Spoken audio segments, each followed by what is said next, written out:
بسم اللہ الرحمن الرحیم نحمده ونصلی علی رسولہ الکریم اما بعد اعوذ باللہ من الشیطان الرجیم بسم اللہ الرحمن الرحیم واتبعوا ما تتلو الشياطين على ملك سليمان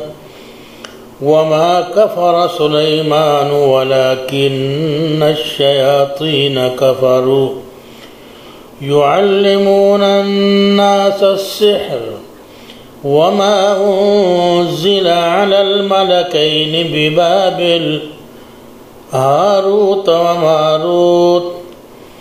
وما يعلمان من أحد حتى يقولا إنما نحن فتنة فلا تكفر واتبعوا ما تتلو الشياطين ان لوگوں نے اتباع کی ان چیزوں کی جو شیطان ان کے اوپر پڑھتے تھے علی ملک سلیمان حضرت سلیمان علیہ السلام کے عہد مبارک میں وما کفر سلیمان لیکن سلیمان علیہ السلام نے یہ کفریہ علم نہ پڑھا نہ پڑھایا نہ انہوں نے یہ کفر کیا وَلَكِنَّ الشَّيَاطِينَ كَفَرُوا لیکن یہ کفریہ اعمال کفریہ تعلیم ان لوگوں نے کی جنہوں نے کفر کیا شیاطین میں سے يُعَلِّمُونَ النَّاسَ السِّحْرَ وہ سکھاتے تھے لوگوں کو جادو کرنا وما انزل على الملكين ببابل حالانکہ بابل کے مقام پر جو دو فرشتوں کو نازل کیا گیا تھا ہاروت و ماروت جن کا نام ہاروت اور ماروت تھا وما يعلمان من احد ان دونوں کو نازل اس لیے کیا گیا تھا کہ یہ شیطانی علم ان کو سکھلائیں لیکن جب وہ سکھلاتے تھے حتی یقولا انما نحن فتنہ وہ پہلے سے ان کو بتاتے تھے کہ دیکھو ہم تو ایک آزمائش ہیں آپ کے لیے تو اس لیے اس علم کو نہ سیکھو فلا تکفر یہ کفر کا علم ہے اس کو نہ سیکھو لیکن اللہ کی طرف سے حکم دیا گیا ہے کہ ان کو اجازت دیں بتائیں ان کو کہ یہ کفر ہے کفریہ علم نہ سیکھو اس کے باوجود بھی کوئی اگر سیکھتا ہے تو وہ اس کی اپنی ثوابدید پر ہے وہ اس کو سکھلاتے تھے صدق اللہ مولانا العظیم وصدق رسول النبی الکریم رفقائے محترم میرے دینی اور ایمانی بھائیوں رمضان المبارک کا یہ 27واں روزہ ہے کوئی رمضان ہم سے الوداع ہونے جا رہا ہے خوش قسمت ہیں وہ لوگ جنہوں نے اس ماہ مبارک کی برکات کو سمیٹا عبادات کے ذریعے سے صدقات و خیرات کے ذریعے سے محبت و بھائی چارے کے ذریعے سے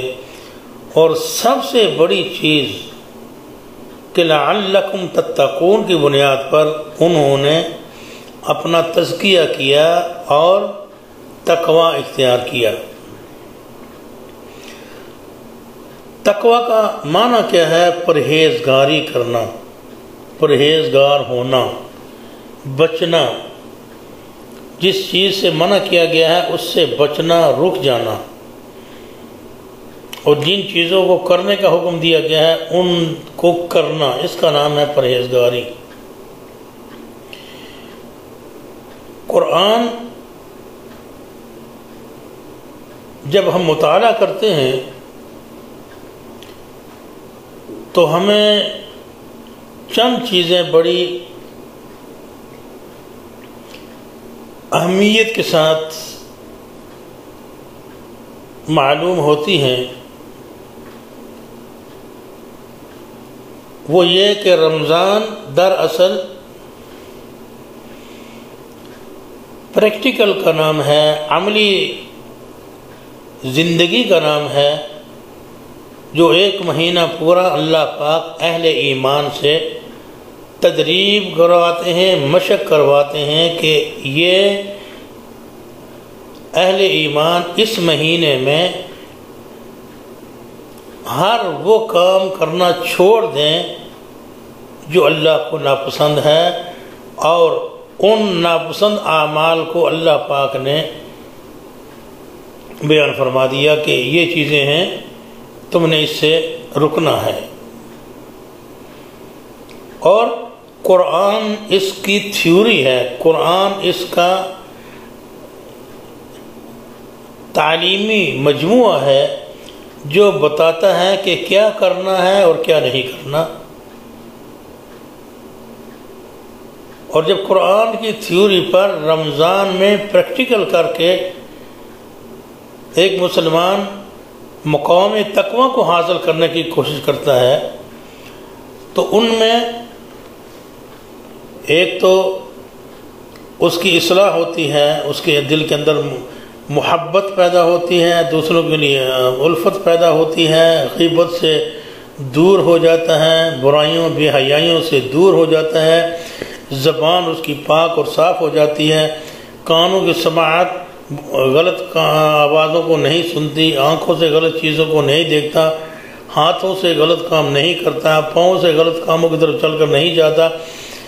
تو اس کا نام روزہ ہے، جو پورا مہینہ اس کو پریکٹیکل کرایا گیا۔ اور اس تقوی میں سب سے آگے جو چیز جسے میں آج موضوع سخن بنانا چاہتا ہوں وہ ہے جادو، کہ جادو سے دور رہنے کا عمل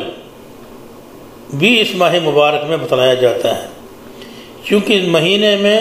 اللہ کی ذات پر بھروسہ، اللہ کے حاضر و ناظر ہونے کا یقین، اللہ سے سب کچھ ہونے کا یقین، مخلوق سے کچھ نہ ہونے کا یقین اس ماہ مبارک میں پریکٹیکلی کرایا جاتا ہے، بنایا جاتا ہے، تعلیم دیا جاتا ہے۔ اس کے اپوزٹ، اس کا توڑ کرنے کے لیے شیطان بھی اپنا کام کرتا ہے، اور وہ جادو کے ذریعے سے اہل ایمان کا یہ یقین، یہ اعتقاد توڑنے کی کوشش کرتا ہے کہ نہیں، میں جادو کے ذریعے سے یہ کام بھی کر سکتا ہوں، میں جادو کے ذریعے سے کسی کو موت دے سکتا ہوں، کسی کا رزق بند کر سکتا ہوں، کسی کو اولاد بند کر سکتا ہوں، کسی کو بیمار کر سکتا ہوں۔ یہ ساری کارروائیاں شیطان جادو کے ذریعے سے رمضان المبارک کے اس عظیم تقوی والے عمل کو توڑنے کے لیے بھرپور کوشش کرتا ہے۔ اور قرآن کریم کی یہ جو آیات مبارکہ میں نے سورہ بقرہ کی تلاوت کی ہیں، آیت نمبر 102 ہے سورہ بقرہ کی، اللہ فرماتے ہیں کہ جناب یہ جو کچھ تم کر رہے ہو یہ غلط ہے، ہم نے یہ جادو نازل ضرور کیا ہے، لیکن ہم نے خیر بھی نازل کیا ہے اور شر بھی نازل کیا ہے۔ فمن شاء منکم فلیؤمن ومن شاء منکم فلیکفر، جس کا جی چاہے کفر کا راستہ اختیار کرے اور جس کا جی چاہے ایمان والا راستہ اختیار کرے۔ ہر انسان کو حریت ہے، حریت عمل ہے، حریت فکر ہے، حریت ہے کہ وہ جو چاہے راستہ اختیار کرے، لیکن جو راستوں وہ اپنے لیے چوز کرے گا، انتخاب کرے گا، اللہ کے ہاں آ کر اس کو جواب دہ ہونا پڑے گا۔ تو یہ جادو اللہ کی توحید میں کوئی اثر پذیر نہیں ہو سکتا، ایمان والوں کے ایمان کو متزلزل نہیں کر سکتا۔ اہل ایمان کا ایمان اور یقین جو اللہ کی ذات پر ہے اس میں کوئی خلل اندازی نہیں کر سکتا۔ اور انداز بیان قرآن کا یوں ہے کہ کب یہ جادو آیا، اس کے اثرات کیا ہیں، اس کے کرنے والے کون ہیں، ان آیات مبارکہ کا میں ترجمہ عرض کرتا ہوں۔ قرآن نکالیں، سورہ بقرہ آیت نمبر 102، اس کو سمجھنے کی کوشش کیجئے تاکہ آپ کو ڈائریکٹ قرآن سمجھ کر اس جادو کے بارے میں فیصلہ کرنے کا موقع مل سکے۔ ارشاد ہوتا ہے، بسم اللہ الرحمن الرحیم، وَاتَّبَعُوا مَا تَتْلُو الشَّيَاطِينُ، ان لوگوں نے اتباع کی اس کی جو شیاطین نے ان کے سامنے پڑھا، جو شیاطین نے عمل کیا، شیطانوں کے پیچھے، شیطان کے طریقوں کے پیچھے چلنے لگے۔ علی ملک سلیمان، حضرت سلیمان علیہ السلام کے زمانہ مبارک میں۔ وما کفر سلیمان، حضرت سلیمان علیہ السلام نبی ہونے کے باوجود، حالانکہ وہ اللہ کے نبی تھے، حکمران بھی تھے، ان کے ہاتھوں میں طاقت تھی، ہر چیز، ہواؤں کا کنٹرول تھا، جنات کا کنٹرول تھا، ان سب چیزوں کے ہونے کے باوجود بھی انہوں نے وما کفر سلیمان، انہوں نے سلیمان علیہ السلام نے یہ کفری عمل سیکھنے کی کوشش نہیں کی، سکھلانے کی کوشش نہیں کی، اس سے دور رہے۔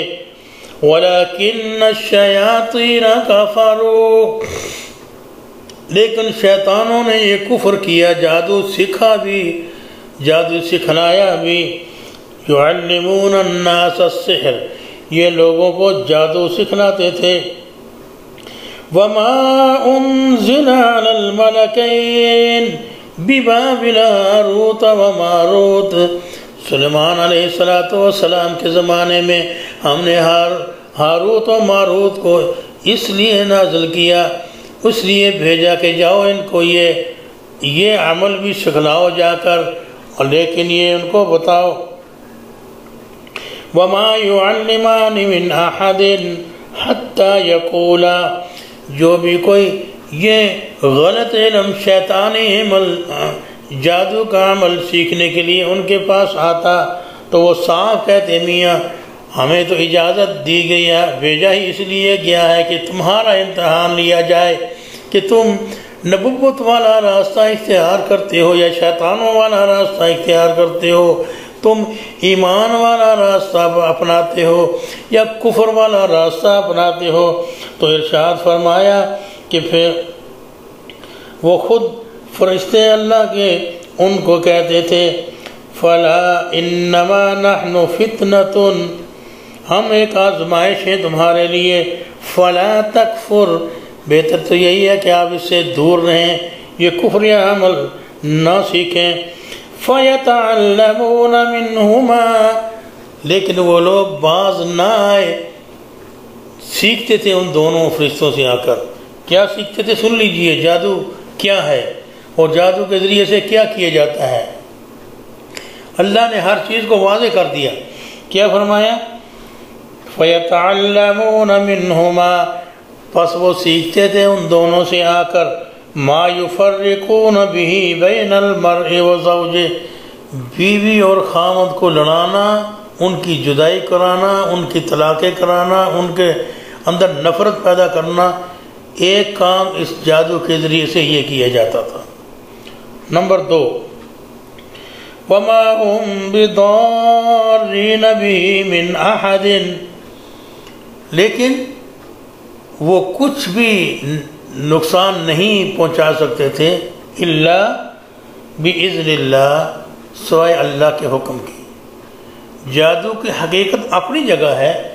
لیکن جادو سے نقصان نہیں کر سکتے، جادو کے اثرات انسانی زندگی پر نہیں پڑ سکتے سوائے اس اثرات کے جس کی اللہ پاک اجازت دے تاکہ بندے کا امتحان لینا مقصود ہو۔ وَيَتَعَلَّمُونَ مَا يَضُرُّهُمْ وَلَا يَنفَعُهُمْ، اور پھر وہ ان کے وہ چیزیں سکھلاتے تھے جو ان کو نقصان پہنچائیں نہ کہ نفع۔ وَلَقَدْ عَلِمُوا لَمَنِ اشْتَرَاهُ، تو پھر کیا ہوا، انہوں نے سیکھا اس گمراہی کو ہدایت کے بدلے میں، اور ایسے سیکھنے والوں کے لیے حکم کیا فرمایا، مَا لَهُ فِي الْآخِرَةِ مِنْ خَلَاقٍ، یہ جادو سیکھنے والے، جادو سکھلانے والے، جادو کرنے والے، جادو کرانے والے، قیامت کا دن مَا لَهُ فِي الْآخِرَةِ مِنْ خَلَاقٍ، کوئی حصہ ان کا نہیں ہوگا اللہ پاک کی رحمت سے، اللہ پاک کی جنت سے، ایمان والوں کے ساتھ ان کا کوئی حصہ نہیں ہوگا، چاہے وہ داڑیاں لمبی کر کے بیٹھیں، لمبے چوڑے جبے کبے پہن کے بیٹھیں، چونکہ عمل کافرانہ ہے، عمل جادو کا ہے، کرنے کرانے والے جادوگر ہیں، تو ان کا اہل ایمان، اہل نبوت، اہل رسالت کے ساتھ کوئی حصہ نہیں ہوگا، کوئی تعلق نہیں ہوگا، دھتکار دیے جائیں گے یہ اللہ کے دربار سے۔ تو فرمایا وَلَبِئْسَ مَا شَرَوْا بِهِ أَنفُسَهُمْ، اصل میں دنیا میں ہی ہم نے ان کو اختیار دیا تھا، انہوں نے اس چیز سودے کو خریدا جو ان کے لیے بہت ہی برا سودا تھا، بہت ہی برا سودا تھا۔ لَوْ كَانُوا يَعْلَمُونَ، اے کاش کہ یہ لوگ اس کو جان لیتے۔ تو ان آیات مبارکہ میں آپ نے ترجمے سے اندازہ فرمایا کہ جادو کرنا کفر ہے۔ اللہ نے امتحان لینے کے لیے اس علم کو دنیا میں بھیجا اور آزادی دی انسان کو کہ ٹھیک ہے میاں فمن شاء منکم فلیؤمن ومن شاء فلیکفر، جس کا جی چاہے نیکی کرے، اچھے اعمال اختیار کرے، جس کا جی چاہے نہ کریں، لیکن نیکی کرنے والوں کو ان کا بدلہ ملے گا اور نہ کرنے والوں کو اس کی سزا ملے گی۔ یہ تھا جادو کا بیک گراؤنڈ۔ تو اس میں سب سے بڑی چیز یہ ہے کہ جادو سے انسانی زندگی پر ہلکے پھلکے اثرات ہوتے ہیں، لیکن وہ بھی اللہ کے حکم سے۔ اللہ اگر نہ چاہیں تو کوئی نقصان نہیں ہو سکتا۔ رمضان میں ہم نے اللہ سے سب کچھ ہونے کا یقین سیکھا۔ اب جادو کرنے والا جتنا بھی جادو کرے، اگر میرا یقین پختہ ہے کہ میرا اللہ میرے ساتھ ہے، میرا اللہ میرا محافظ ہے، میرا اللہ میرا مددگار ہے، تو جادو کرنے والا ایڑی چوٹی کا زور لگا رہے وہ کچھ نفع یا نقصان نہیں کر سکتا۔ اس لیے جادو کا اور رمضان اور قرآن کا ٹکراؤ ہے آپس میں۔ ایمان والا ایمان کے ساتھ کھڑا ہوگا اور جادو والا شیطان کے ساتھ کھڑا ہوگا، لیکن اللہ فرماتے ہیں ایمان والے تم ڈٹے رہو، تمہارا یہ کچھ بھی نہیں بگاڑ سکتا۔ غلط علم ہے جو انہوں نے شروع کیا ہے، غلط طریقہ ہے جو انہوں نے شروع کیا ہے، کوشش کرتے ہیں۔ اور اس کی ایک مثال اللہ پاک نے خود پیغمبر اعظم حضرت محمد رسول اللہ صلی اللہ علیہ وسلم کی زندگی مطہرہ میں بھی خود نبی کے ذریعے سے قیامت تک آنے والے آخری انسان کے لیے بیان فرما دی۔ آپ کو یاد ہوگا اگر آپ نے سیرت طیبہ کا مطالعہ کیا ہو، نبی کریم صلی اللہ علیہ وسلم جب تشریف لائے تو یہ پیٹ پرست قسم کے دینی رہنما جو یہود و نصارہ کی شکل میں وہاں پر موجود تھے، جن کا کام بھی تھا کہ دین کے نام پر، دین کے لبادے میں لوگوں سے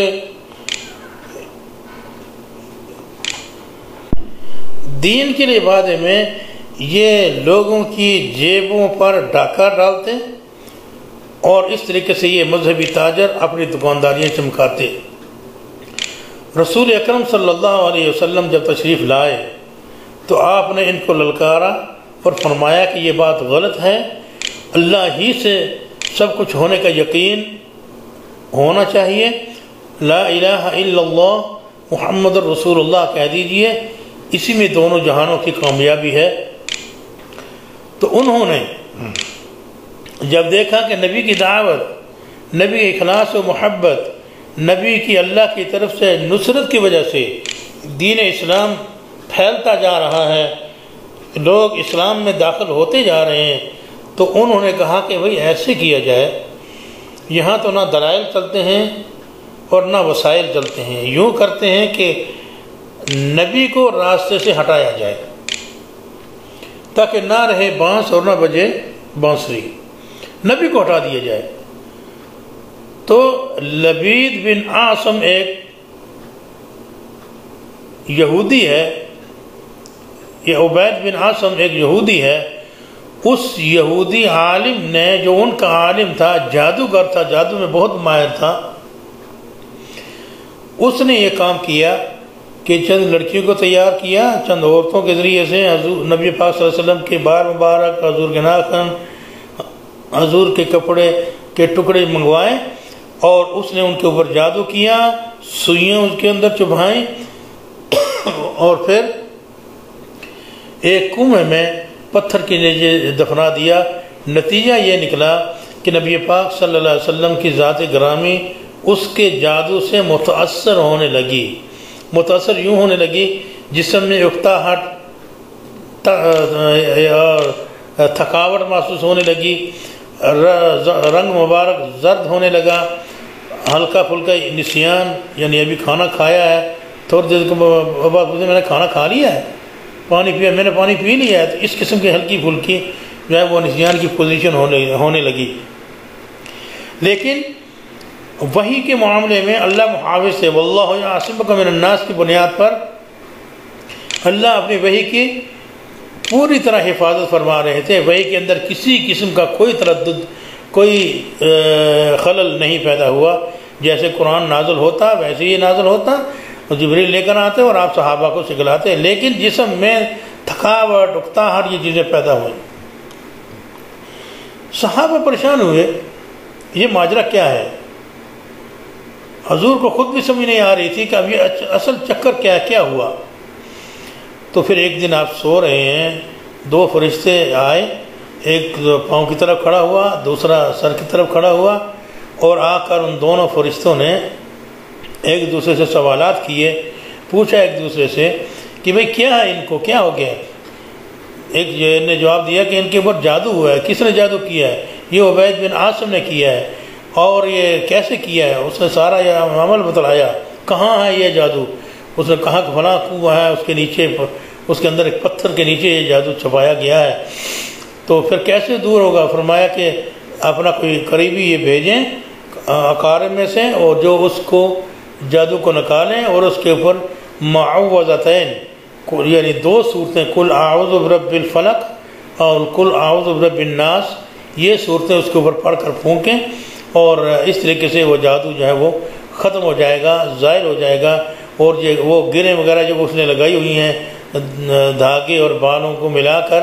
وہ گریں ان کے کھل جائیں گی اور ان کے اثرات ختم ہو جائیں گے۔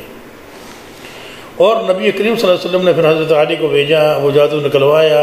اور اس طریقے سے آپ نے حسب تعلیمات ربانی پڑھا ان صورتوں کے اس کے اوپر، تو اس طریقے سے جادو کا اثر زائل ہو گیا، اور اللہ پاک نے اپنے نبی کو محفوظ فرما لیا ان کے شر سے۔ تو اب عرض کرنے کا مقصد یہ ہے کہ اس جادو کی اصل ضرورت کیوں پیش آتی ہے؟ اصل ضرورت جو جادو کی پیش آتی ہے اس کی وجوہات کیا ہیں؟ تو سب سے بڑی وجہ جو قرآن نے بیان فرما دی وہ یہ ہے کہ حسد سب سے بڑی وجہ ہے کہ یہ نبی آگے کیوں بڑھ گئے، ہم کیوں پیچھے رہ گئے؟ ہم تو آباء و اجداد کے دور سے ہی ہم اس دعوت اور دین کے ٹھیکیدار بنے ہوئے تھے، تو یہ نبی آئے اور ہم پہ چھا گئے، ہمیں لوگ پوچھتے نہیں ہیں۔ اور ان کی پوزیشن یہ ہے کہ نبی اشارہ کریں تو اشاروں پر وہ اپنی جان دینے کو تیار ہو جاتے ہیں، حتیٰ کہ نبی کے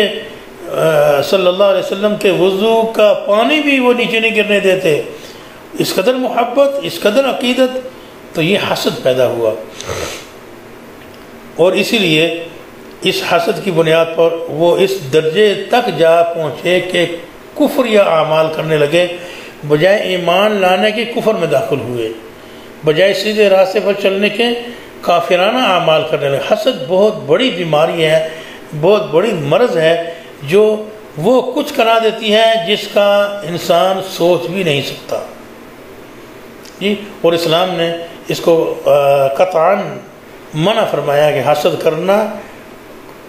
حرام ہے، ناجائز ہے۔ حسد کرنے والا انسان اپنی زندگی بھی برباد کرتا ہے اور اپنی آخرت بھی برباد کرتا ہے۔ اور حسد کیا ہے؟ علماء کرام بیان فرماتے ہیں کہ حسد یہ ہے کہ کسی کی اچھی چیز کو دیکھیں، کسی کو صحت میں اچھا دیکھیں تو آپ کوئی یہ سوچے کہ جی یہ اس کی صحت اگر مجھے مل جائے اور یہ بیمار ہو جائے، یہ مر جائے اور مجھے اس کی صحت مل جائے، یا دولت ہے، کسی کو اللہ نے دولت دی، کسی کو اللہ نے مال دیا جی، یا کسی کو اللہ نے اچھا منصب دے دیا، کسی کو اللہ نے علم دے دیا، تو کوئی تمنا کرے اس کا علم ضائع ہو جائے، اس کی دولت اس سے چھن جائے، میں اس کا مالک بن جاؤں اور میں اس کے کنٹرول کرنے والا بن جاؤں۔ یہ اس کو لوگ بہت پسند کرتے ہیں، کیوں بہت لائک کرتے ہیں، بڑا جو ہے لوگوں کے ہاں مقبول ہو گیا، سیاست میں، علم میں، دوسری چیزوں میں، تو میں ایسے ہو جاؤں، یہ ضائع ہو جائے، یہ زائل ہو جائے، یہ راستے سے ہٹ جائے۔ تو گویا کہ اپنی لیڈری چمکانے کے لیے، اپنے مفادات کو حاصل کرنے کے لیے، اپنی ذات کے لیے سب کچھ سوچتا ہے وہ انسان، اور دوسرے کے لیے نقصان کا سوچتا ہے۔ یہ نہیں سوچتا کہ اس نے اگر دولت حاصل کی ہے تو اپنی محنت کر کے اس نے حاصل کی ہے، اگر اس نے کوئی تجارت میں حصہ ڈالا ہے تو اپنی محنت سے اس نے کیا ہے، اللہ کا فضل شامل ہوا، علم میں آگے بڑھا ہے، وہ کسی مقام پر اگر پہنچا ہے تو انہوں نے محنت کی ہے پوری عمر، وہ جا کر اس مقام پر جا پہنچے ہیں۔ اب میں ایک جہالت کی بنیاد پر میں یعنی چند دن سکول جانے کے لیے، مدرسے میں بیٹھنے کے لیے تیار نہ ہوں، جاہل اٹھ کر میں جاہلانہ انداز میں کسی عالم سے مقابلہ کرنا شروع کروں تو، اور پھر یہ تمنا کروں کہ اس کی پوسٹ پہ میں بیٹھ جاؤں، اس جیسا میں ہو جاؤں، تو اس کا نام حسد ہے۔ اسلام نے اس کو حرام قرار دیا جی۔ اور اسی طریقے سے اس کے مقابلے میں رشک ہے۔ رشک کیا ہے کہ آپ یہ دعا کریں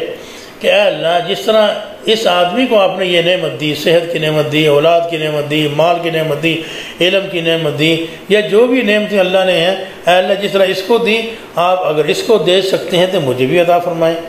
تو یہ تمنا کرے تو یہ جائز ہے، ٹھیک ہے۔ لیکن حسد کی بیماری ایسی ہے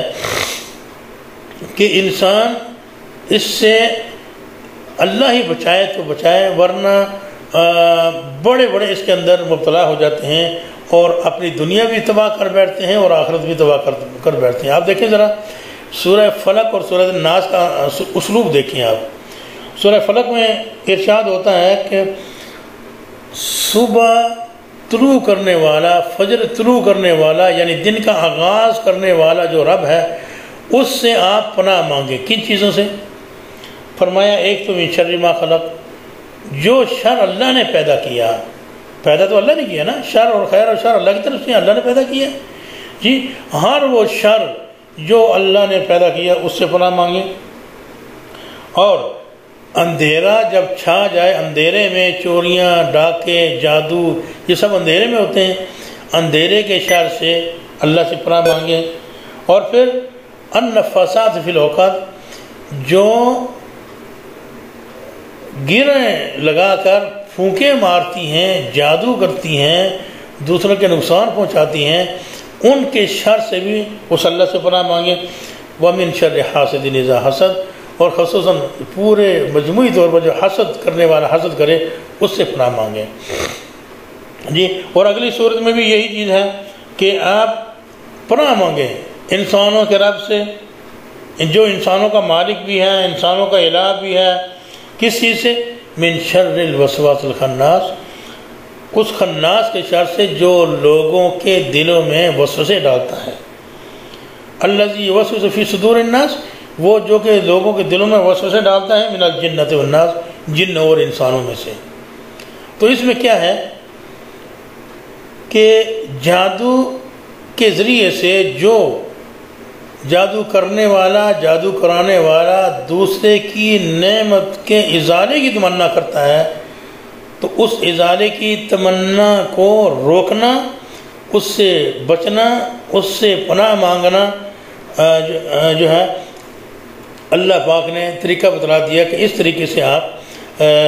ان کے شر سے بچ سکتے ہیں کہ یہ دونوں صورتیں ہیں، یہ پڑھیں اور اس طریقے سے اللہ پاک آپ کو ان سے محفوظ رکھیں گے اور ان کے شر سے محفوظ رکھیں گے، ان کے حسد سے محفوظ رکھیں گے۔ تو یہ صورتیں پڑھیں گی تو اللہ کے نبی علیہ الصلوۃ والسلام ٹھیک ہو گئے۔ تو اب اس میں سب سے جو پوائنٹ اہم سمجھنے والا ہے وہ یہ ہے کہ کرنے والی اللہ کی ذات ہے۔ آپ نے پناہ مانگی، اللہ نے اپنے فرشتوں کو بھیج دیا، وہ آپ کی حفاظت فرما رہے ہیں۔ احادیث میں آتا ہے کہ جس گھر میں سورۃ البقرہ کی تلاوت ہو رہی ہو اس گھر میں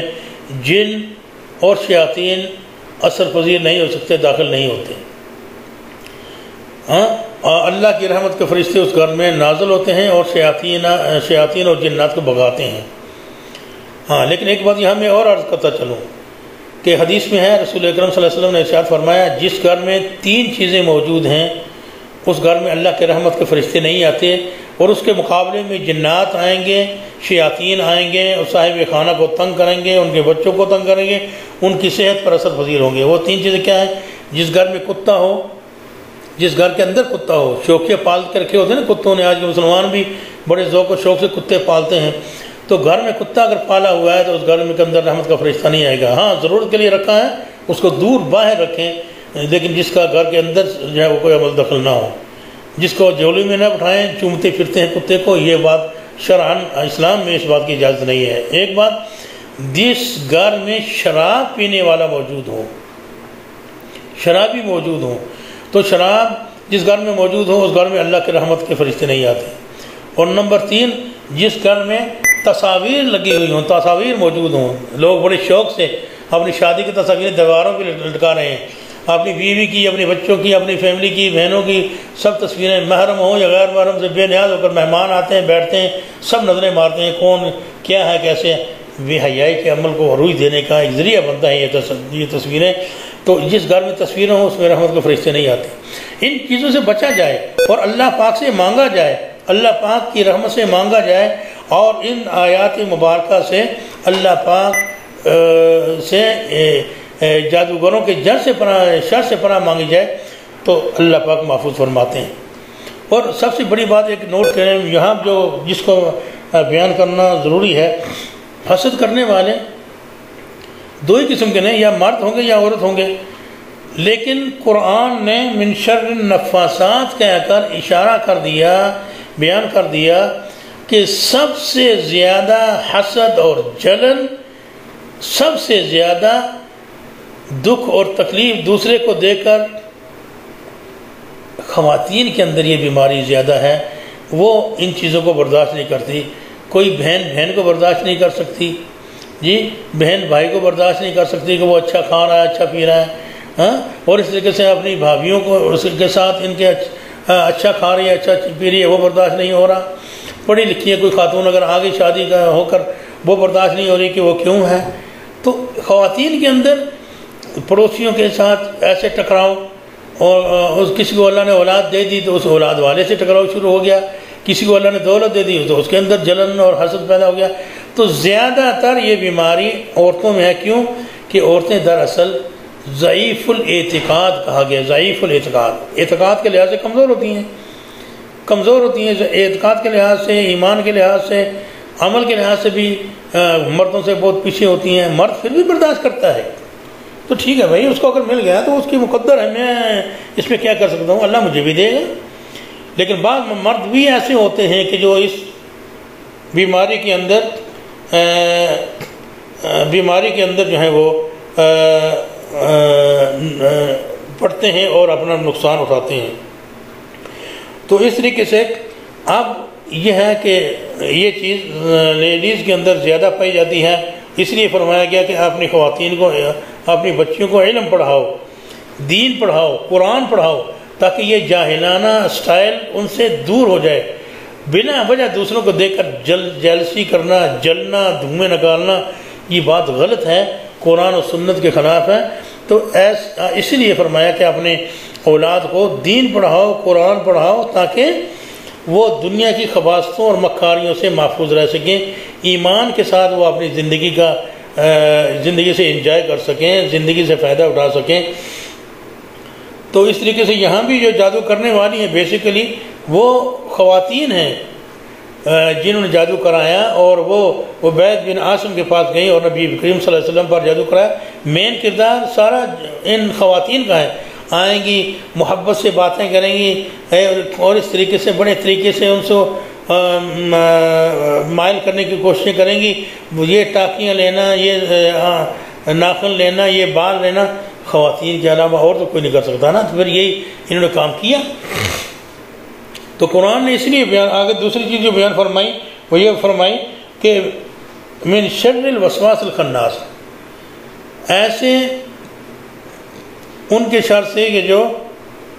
خناس کا عمل کرتے ہیں۔ خناس کسے کہتے ہیں؟ جو چھپ چھپ کر حملہ آور ہوتا ہے، اور یہ بھی بیماری زیادہ تر عورتوں میں پائی جاتی ہیں۔ آئیں گی، بیٹھیں گی، بڑی پیاری پیاری باتیں کریں گی، وسوسے ڈالیں گی، دوسروں کے خلاف ذہن بھریں گی، دوسروں کے خلاف نفرتیں بھریں گی، ایون کہ خود فیملی کے اندر بھائیوں میں دشمنیاں اور عداوتیں ڈالنے میں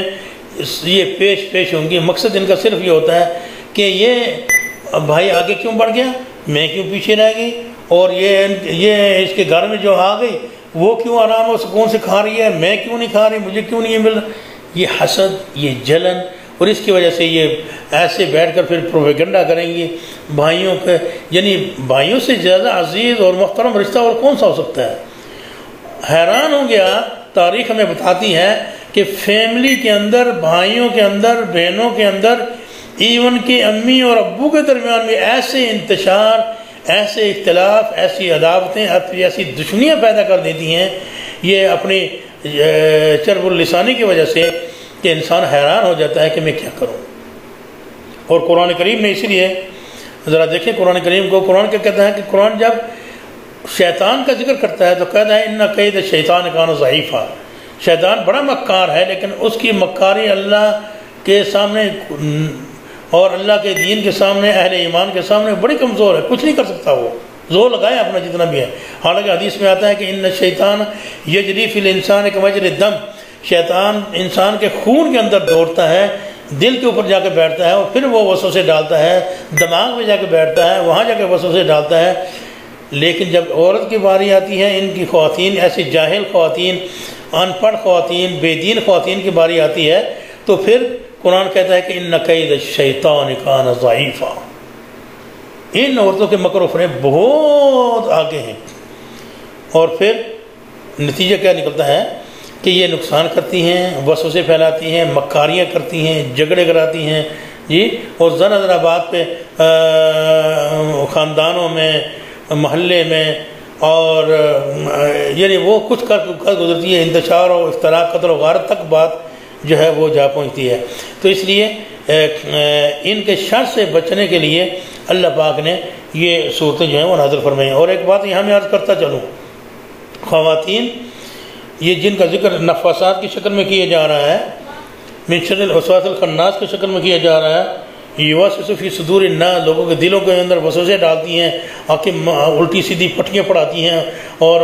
نفرتیں پھیلاتی ہیں جنوں میں سے اور انسانوں میں سے۔ یقیناً یہ شر ہیں، اور یہ اشر الناس ہیں، اشر الخلائق ہیں جو اس قسم کا کام کرتی ہیں۔ لیکن اس کے مقابلے پر اگر آپ دیکھیں تو پھر اہل ایمان خواتین کا کردار بھی آپ کو سامنے نظر آئے گا۔ سیدہ خدیجہ رضی اللہ تعالی عنہ، سیدہ فاطمہ رضی اللہ تعالی عنہ جی، سیدہ عائشہ رضی اللہ تعالی عنہ، اور سیدہ ام کلثوم رضی اللہ تعالی عنہ، صحابیات، حضرت رابعہ بصری رحمۃ اللہ علیہ جی۔ تو یہ وہ خواتین ہیں جو اس خیر کے فیلڈ میں، دعوت کے فیلڈ میں، دین کے فیلڈ میں ٹاپ پہ ہیں۔ حضرت رابعہ بصری ایک مرتبہ کھانے پہ تشریف فرما ہوئی تو اپنے بیٹے حضرت حسن بصری سے پوچھنے لگی، دیکھا حسن بصری کہ ہم عورتیں جو ہیں ہم محنت کرتی ہیں تو تم جیسے حسن، تم جیسے ولی اللہ پاک پیدا فرماتے ہیں۔ تو حضرت حسن بصری رحمۃ اللہ علیہ مزاح کے انداز فرماتے ہیں، اماں کوئی عورت نبیہ تو نہیں نہ ہوئی، نبی تو مرد ہی ہوئے ہیں نا، فضیلت تو ہماری ہی ہے۔ تو کیا فرماتی ہیں جواب میں؟ فرمایا جی ہاں، عورت نبیہ تو نہیں ہوئی لیکن عورت نے نبی کو جنا تو ہے نا، کوئی مرد ایسا نہیں ہے کہ جس نے کسی نبی کو جنا ہو، یہ فضیلت صرف عورت کی ہے، ایک بات۔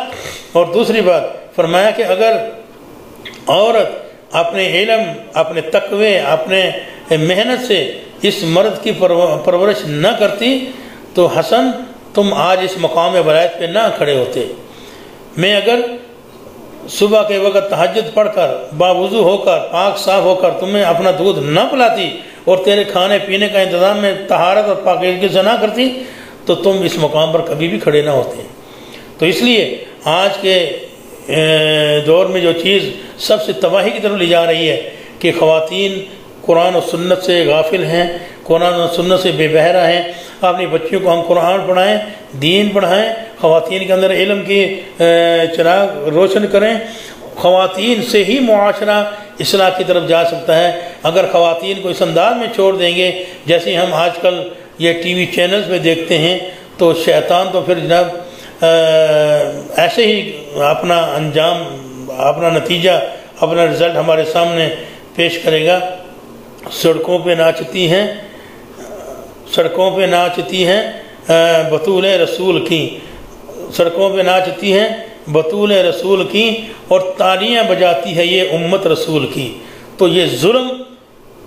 جو اس ظلم میں شریک ہے، بے حیائی پھیلانے میں، جادو پھیلانے میں، اور چاہے وہ ٹی وی کے مالکان ہوں، چاہے وہ ٹی وی اینکر ہوں، سب سے بڑی جہالت تو ان ٹی وی اینکروں نے پھیلا رکھی ہے۔ قرآن و سنت کا پتہ نہیں اور جاہل اٹھ کر مفکر اور محدث بن کر دین کے بارے میں جو ہے وہ بحث و تمہیز کرتے ہیں۔ یہ بات غلط ہے، حکومت کو اس چیز کا نوٹس لینا چاہیے اور ایسے جاہلوں پر پابندی لگائی جائے کہ دین پر وہی بات کرے گا جو دین پر محنت کر کے اس کے ڈگری ہولڈر ہوگا، اور اس طریقے سے جن کے پاس ڈگری وغیرہ تخصص نہیں ہے ان کو اس دین کے معاملات میں بات کرنے کی اجازت نہ دی جائے۔ تو المختصر بات یہ کر رہا تھا کہ جادو بے ذات ہی ہمارا کچھ نہیں کر سکتا، لیکن جادو کرنے والا اپنا ایمان ضائع کرتا ہے، اپنی آخرت تباہ کرتا ہے، اپنی دنیا تباہ کرتا ہے۔ تو اس لیے اپنا ایمان اور یقین پختہ کیجیے اور اس طریقے سے صرف ظاہری وضع قطع بنا کر علماء جیسی اور بزرگوں جیسی ان کی چکروں میں نہ آئیں۔ اس لیے لباس خضر میں پھرتے ہیں ہزاروں رہزن، اگر دنیا میں جینا ہے تو پھر پہچان پیدا کر۔ تو اس لیے اللہ نے بھی واضح کر دیا، پہچاننے کے لیے نبی کی سنت آپ کے سامنے ہے، نبی کے احادیث آپ کے سامنے ہیں، نبی کا قرآن آپ کے سامنے ہے۔ تو اس لیے اپنے گھروں کے اندر قرآن کی کم از کم 2-4 آیات کا ترجمہ اپنے بچوں کے ساتھ بیٹھ کر ان کو سنائیں، روزانہ 1 یا 2 احادیث پڑھ کر اپنی فیملی کو سنائیں، اور ایک سسٹم شروع کریں گھر کے اندر دعوت و تبلیغ کا، تاکہ ہم شیطان کے شر سے محفوظ ہوں اور ان مکاریوں سے محفوظ رہ سکیں، اور پھر اپنے گھروں کی حفاظت فرمائیں۔ ایسے مرد و خواتین جن کے بارے میں آپ کو شک ہو کہ یہ اس قسم کی جادوگری میں اور بے حیائی میں، بے غیرتی میں آگے ہوتے ہیں، تو ان کو اپنے گھروں سے دور رکھیں۔ اللہ تعالیٰ سے دعا ہے اللہ تعالیٰ مجھے بھی اور آپ کو بھی ان تمام قسم کے اشرار سے محفوظ فرمائے، ہمارے گھروں کے ماحول اللہ پاک اپنے دین کے مطابق بنانے کی توفیق نصیب فرمائے، اور ایک دوسرے سے جو نفرتیں ڈالنے کی یہ کوششیں کی جا رہی ہیں، عداوتیں اور بغض اور کینہ جو ڈالنے کی کوشش کی جا رہی ہیں، ان کی مکاریوں، شیطان کی ان تمام مکاریوں سے ہمیں محفوظ فرمائے، اور ہمیں آپس میں بھائی بھائی بن کر، مسلمان کا بھائی ہے، بھائی کا بھائی ہے، رشتہ دار آپس میں بھائی ہیں، ایک دوسرے سے حسد اور کینہ کرنے کی بجائے اللہ کی رضا پر